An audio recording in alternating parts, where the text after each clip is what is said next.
We are Fandom Roulette. Two nerds with a passion for History, video games, tabletop games, and, well, really any nerdy stuff that comes into our lives. While we might not be able to name every ship classification in Star Wars, Or every Pokemon. or every spell in the player's handbook, Well, one of us can. we're still here to have a good time.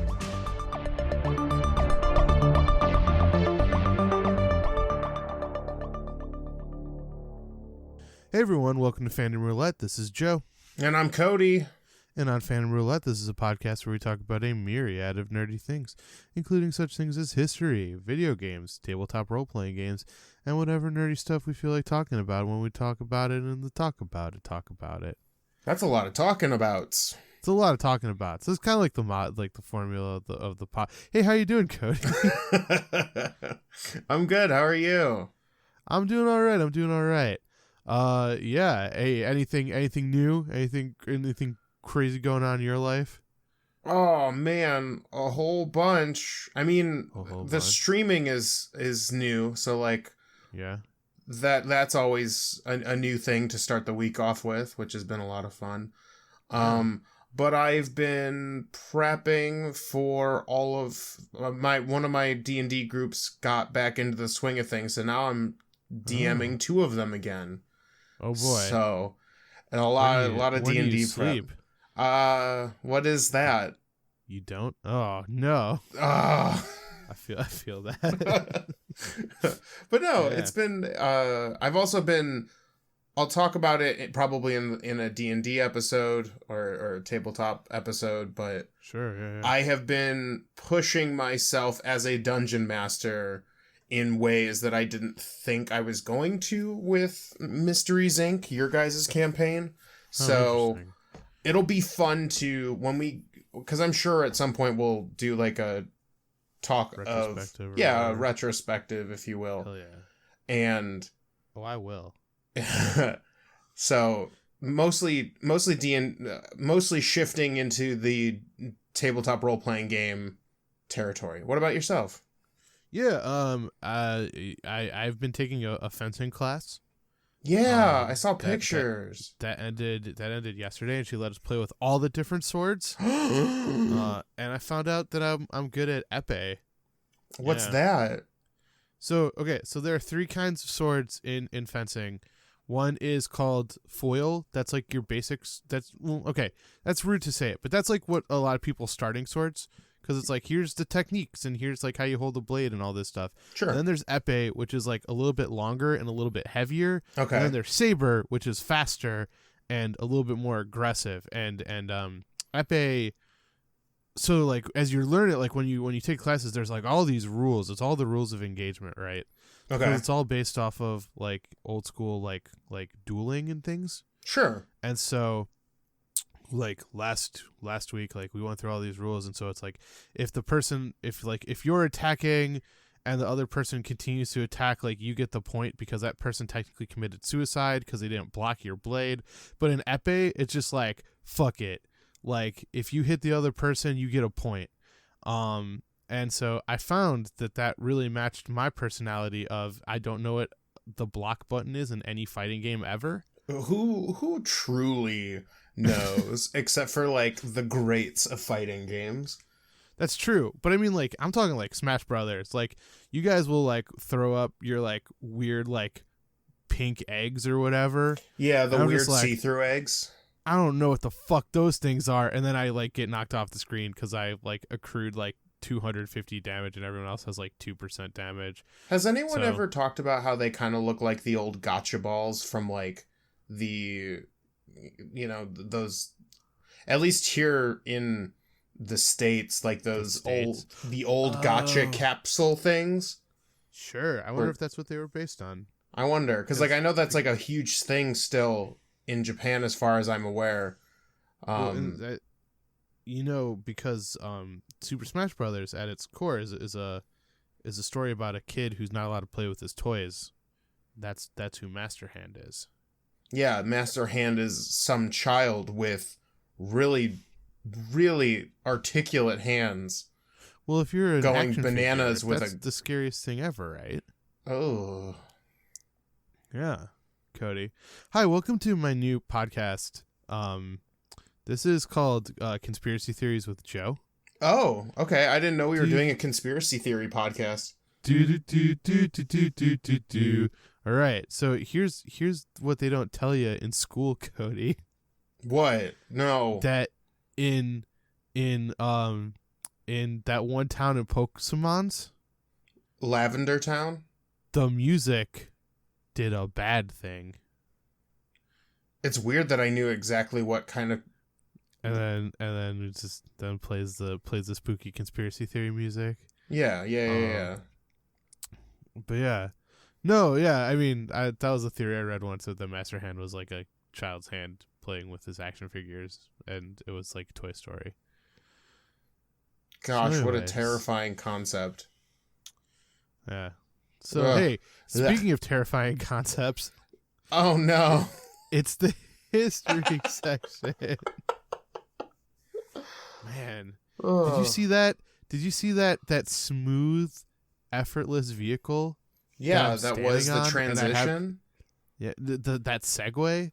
Yeah. I'm leaning slightly forward and it's accelerating the vehicle, and if I lean slightly back, it stops the vehicle. What? There's a gyroscope in the center of it, which is why Wow. it's perfectly balanced. As all things should be. Thanos would be proud of you. It's true. Thanos actually invented the Segway. Did you know that? No, but you know what? Now that you say that, Mhm. makes a lot of sense. Sure, it does make a lot of sense, doesn't Yeah. it, Cody? It also makes sense that Thanos created everything in the human universe that resembles balance in any way, shape, or form. It's true. Well, it was also really interesting. Uh-huh. When he first invented the Segway, he referred to it as vehicle to impress Mistress Death. Ooh. But that wasn't testing very well, and then he Oh. decided himself to drop the whole Mistress Death thing, and then he got into his whole weird. I know I've made this joke before, but like alt-righty YouTube persona, where he was just like, maybe we just have to kill half the population, but we'll do it totally random. It's like, okay, Thanos. Yeah. Hey, YouTubers, this is Thanos here. My new crazy theory, man, we should kill half the population of everyone so we have double the resources. Double the resource. That's how it works. Hit that like then- button. Yep. Just kill. Ring. Did I ever tell you about a very funny idea I had for a YouTube video, and then we'll get into history, I swear. Yeah. I mean, no, but tell me. I want to hear this. It would be a parody cooking show Okay. called It's a Snap with Thanos. And he comes Oh no. and he comes out, he's wearing like his little chef's apron, he has the Infinity Gauntlet on his head. He's like, hello everyone, it's me Thanos, and today we're going to show you how to cook this delightful like Thanksgiving meal to share with your family. Uh-huh. And with Thanos, cooking is a snap. And he snaps his fingers, and then the camera just tips over because the cameraman got vaporized. Because he's dead. And he's like, oh god, oh no, I did it again. Oh my god. This is Yeah, the best thing ever. Yeah, if I had any like skill, I would make that happen. Copyright TM. If anyone makes that video, I'm gonna come for you. So anyway, hey Cody, Yeah. did you know that stuff happened in the past? What? Yeah. So here's a challenging I don't believe you. Cody. No. Everything Everything that happens yesterday does no longer exist. That's true, actually. Or like the Nice. majority of it. Cool. But yeah, I mean, that kind of gets into a pedantic argument about like what actually is history. But anyway, so we're going to be continuing our conversation about Greece and Greek mythology and things like that. Yeah. And so this week we're talking about death. Oh. Yeah. Oh boy. This was actually. You know what? Maybe I'll save it to the end. Oh no.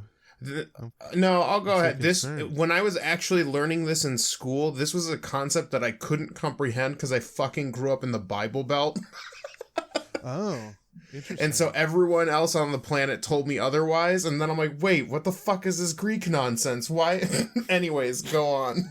I didn't understand. Well, that's actually kind of an interesting thing, right? So I'm gonna start off with so one of the main things that we were talking about throughout is like, why does mythology exist? Mythology exists as this kind of moralizing force that is a way that, you know, it's designed to try to get people to, like, you know, live more moralistic lives and things like that, right? So there's this idea that there are these things there are these divine beings that create these laws, and if you break these laws, you will be punished, and if you follow these laws and you do a good job, then you'll be rewarded, and all of this wonderful stuff. So I thought it would be cool or interesting to talk about this sort of end game scenario where you find out what happened to you next. And so I wanted to start off with that because I actually think it's an interesting point that you raised, Cody, is that like in the Christian world, we kind of associate Hades and hell like they're interchangeable terms, right? So like, you know, like have you ever been talking to a person that are just like, oh, go to Hades or whatever? It happened to me once, but like, you know, it's when people are too afraid to say hell. And to a lot of people, they sort of assume that Hades is like the devil of the Greeks. But this really isn't the case. Now Hades is seen as kind of this like cold, stern, humorless leader. But no one is like afraid of, or he's not like a torturer. He doesn't punish you or anything like that. He basically is just following the rules that he was put in charge of because his brother Zeus put him in charge of the underworld. And so really most people kind of just like feared Hades more than anything else. And this was mainly just because like he was the god of death, and you didn't really speak his name, and you did your periodic sacrifices to him and things like that. But you know, no one was like, hey, this is my favorite guy. He was a feared but respected deity. So this idea that like, you know, for the Greek world, this Christian idea that like if you lived a good life you go up to heaven, if you lived a bad life you go down to hell, is completely foreign. It's nothing that they would have ever assumed, because the heavens were for the gods, it was for the best people, or it was for these deities, and so like as mortals we were not allowed, or nor we were permitted to go and live amongst them. No matter what happened, you went down. You went down to the underworld, the kingdom, the invisible kingdom that was run by Hades, that was only for dead people. So Cody, I have some bad news. Oh no! What? You died.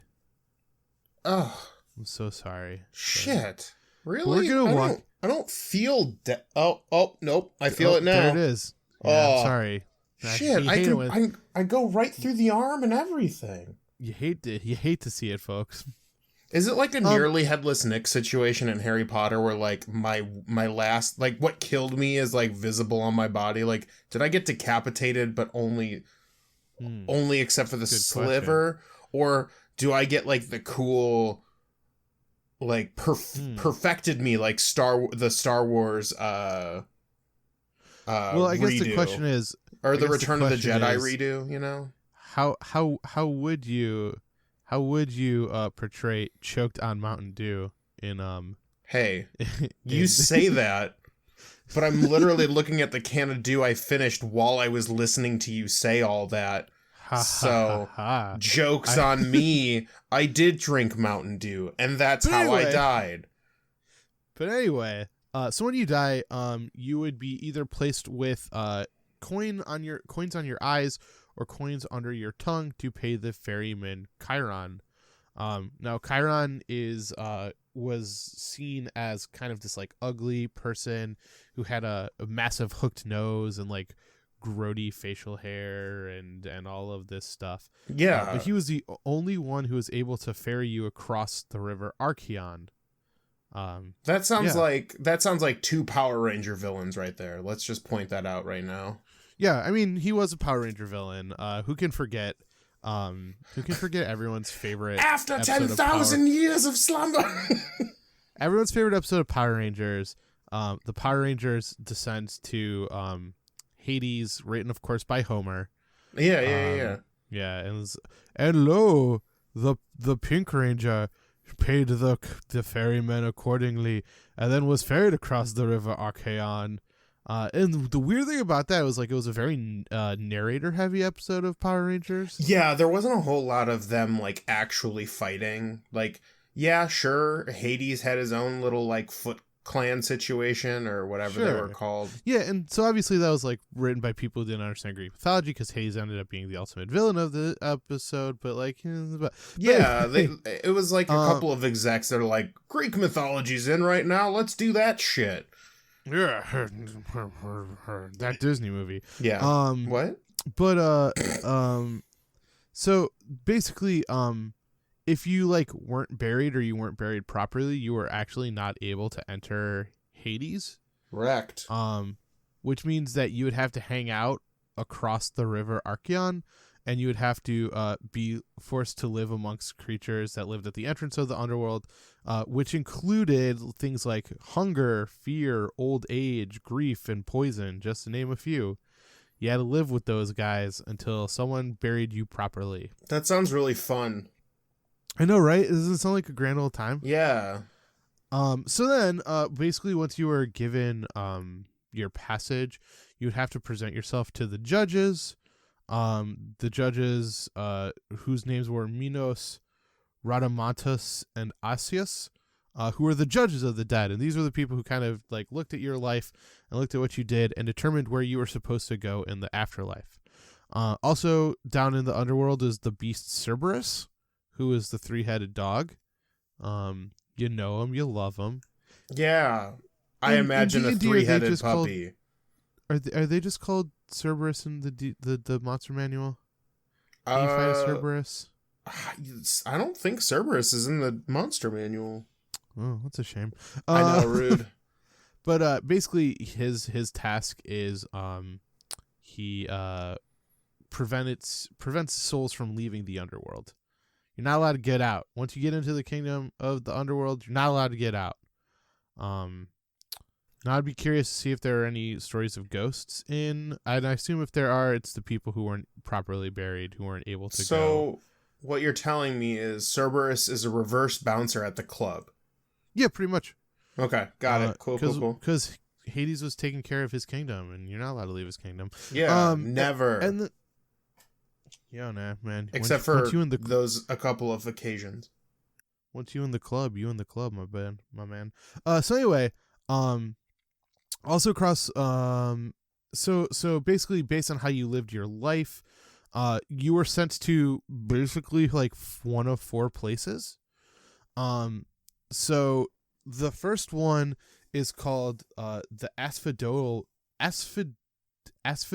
my apologies, Meadows, which was basically a place where like the ordinary people would go.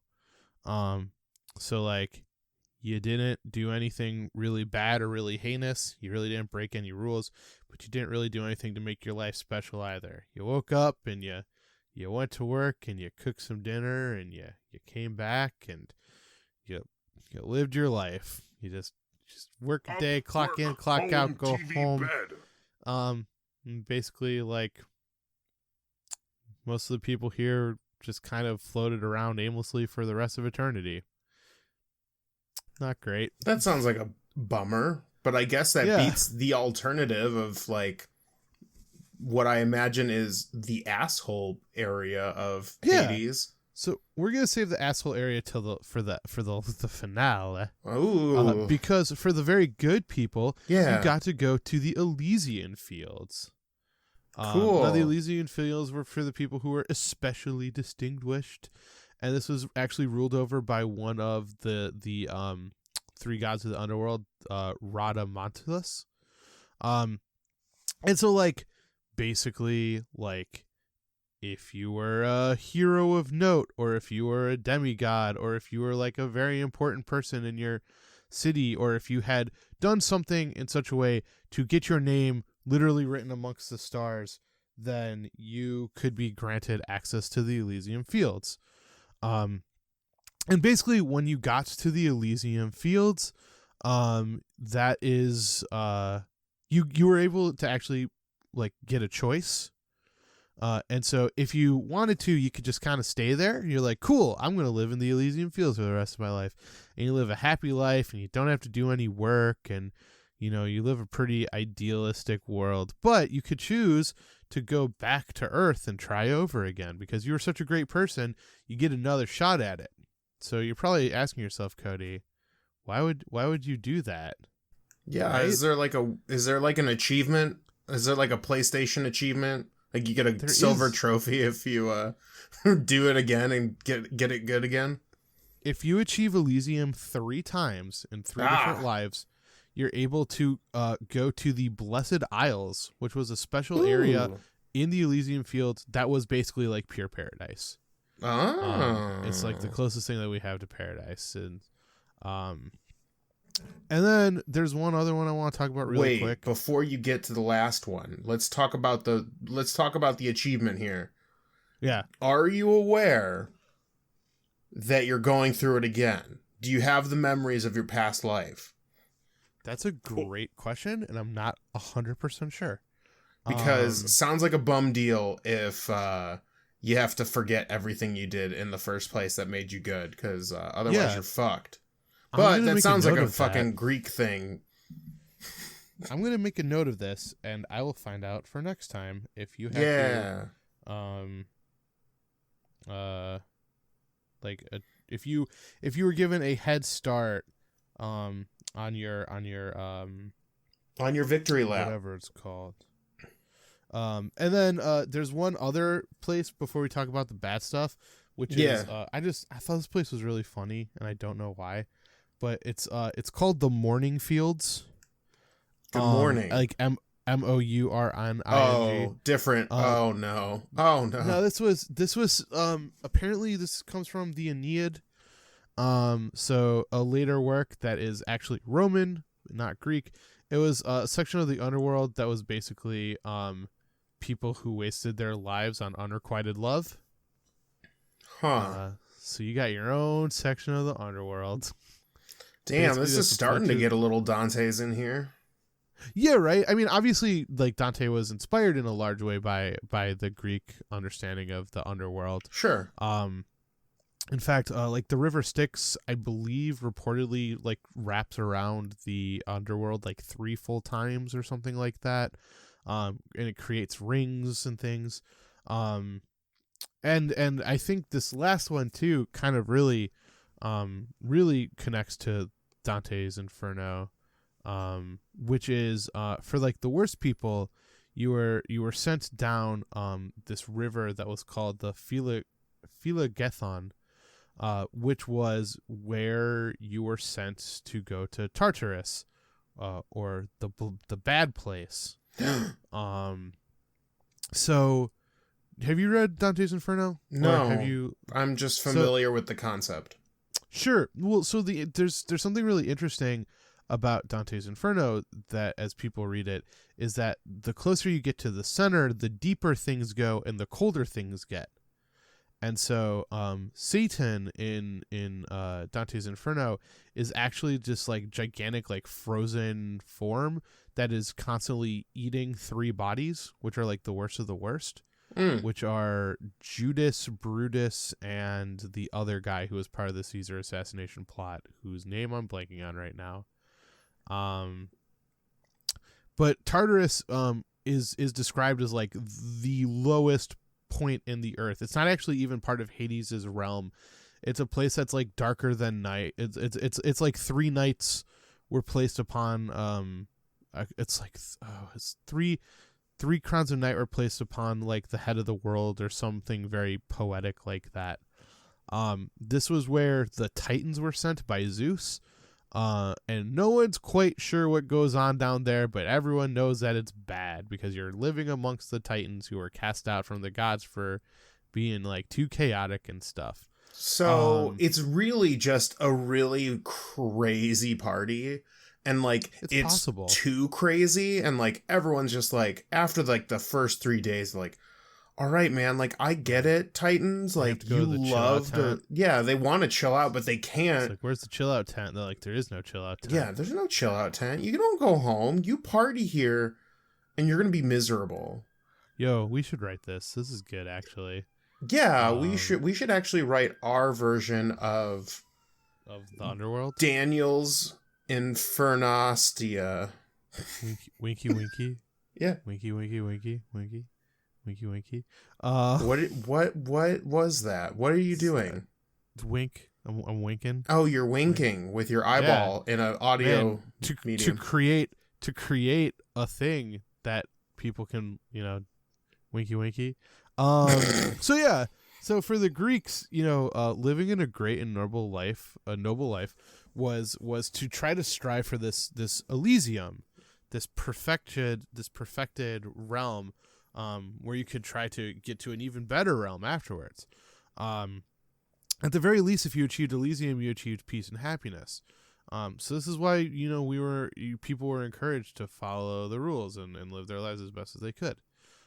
Because if you were found anything other than worthy, you would be at best frozen in time, the same soul you were for basically ever, or punished for your crimes, like Sisyphus being forced to push a boulder up a mountain for all of eternity, or Tantalus, who was forced to try to eat food and drink water and be denied both. Eventually, in the Greek world, we all had to become citizens of the king of the underworld. But how we lived that life, that was determined on how we lived our lives in the present. So that's kind of like, that's why this whole thing existed, is to punish or to grant you eternal peace or something less pleasant than that. Yeah. So do you have any questions, Cody? Why do you think Disney portrayed Hades as an asshole? Okay, so I have like a couple thoughts about this, right? Yeah. I think that the first one is that like this was very much like peak 90s Disney, where we were very much on like the Disney formula and you need a villain. And so I think that point A kind of melds into point B, which is just kind of this like that misunderstanding of like, oh, well, he's obviously like the Greek devil because, he lives in the underworld and he has the red hair or the fire hair and things like that. Because it was actually blue hair, but his head was aflame is what I'm trying to say. I feel like it was just kind of this Western idea of like our stories need to have villains, and what's the bigger villain than the devil, And so Okay. yeah, that's my thoughts on that topic. And what is your version of not Elysium but like the other one? Tartarus? No. The one where you have to get flawless on your 3 lives run. Oh, the Blessed Isles. The Blessed Isles, thank you. What is what does your Blessed Isles look like? Oh, that's a great question, Cody. There's right? a lot of pizza. Lots of yes. Can I tell you something? Yes. So this might be a little gross. So in my current job, there were days where I had to work outside in the cold and in like cold, rainy weather and things like that. And when I would come home, like I would just have this, I would have like my imagination would run wild, and I would always want to imagine like a hot tub full of soup or like tomato sauce or something. Where it was one of those things where it was like I could eat food, but I could also like warm myself up completely. Like I said, kind of gross. but I would have a soup hot tub. A soup hot tub. Yeah, soup tub. A soup tub. What's your blessed island? Oh, and then of course like Dungeons and Dragons and oh yeah, for sure, and all that nerdy shit that I like. A good version of Rise of Skywalker. Fucking shots fired. I don't know what happened there. Obviously everyone loves Solo in my blessed islands. They're like, yeah, it is the best one, Joe. You're totally right. I mean, anyway. I would be on I would be on that island. I've switched. I will also die on that hill. Hell yeah. I'm so happy. So yeah, what's your blessed island looking like? What would mine look like?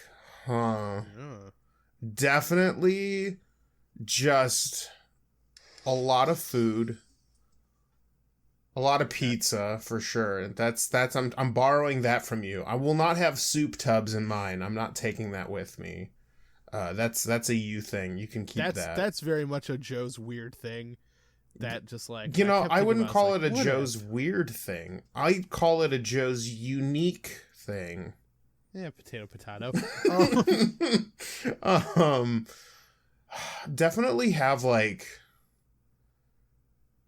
because like I would say that a lot of the quote unquote entertainment areas would be a lot like the game stores in this area, where like there's just like tons of games and tables and like friendly people to like play games or play, tabletop role playing games and all that cool stuff, and just like lots of entertainment stuff. Sounds like a blast. Yeah. And no sleeping. Fuck sleeping. I wish I didn't need it. Well, I mean, it's the Blessed Island. You don't have to sleep there.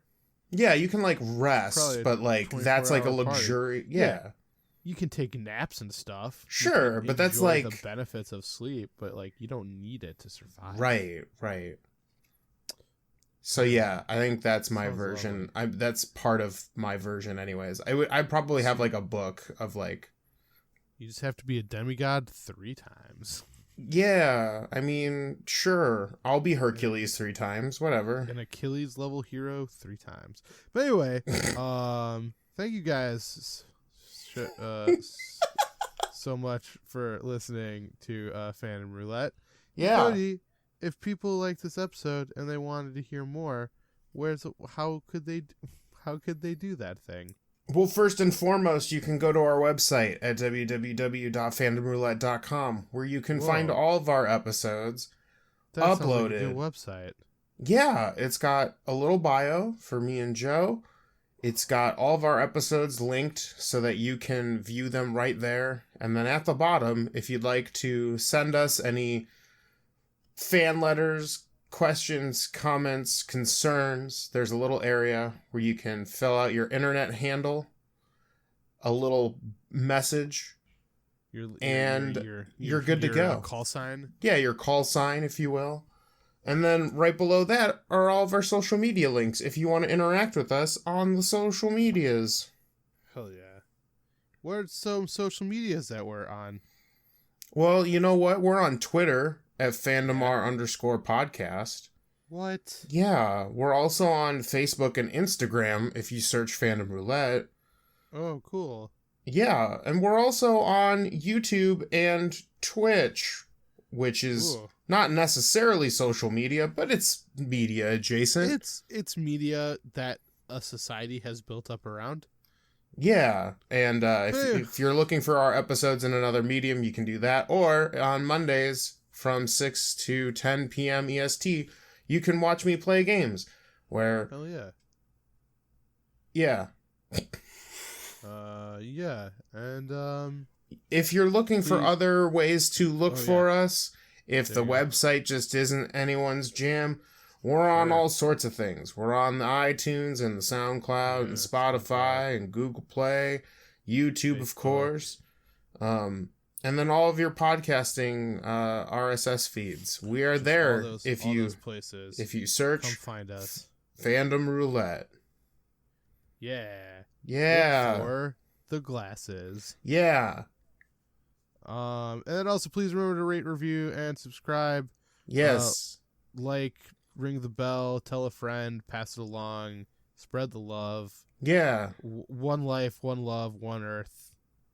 Kumbaya, my lord. Okay, that's a weird turn. Yeah, man. But you know what? That's what this podcast is. It's perfect. Yeah. Yeah. We're friends here. We're all friends here. Yeah. Thank you guys so much for listening. Do all those things that we just told you to do. A lot of it. And signing off for Fandom Roulette. I think we had 3 outros this episode. I think we did too. Yeah, it's awesome. That's how you know market professionalism. That is. Yes. So anyway, thank you guys so much for listening to Fandom Roulette. Signing off. This is Joe. And I'm Cody. And as always, stay nerdy. Stay super nerdy.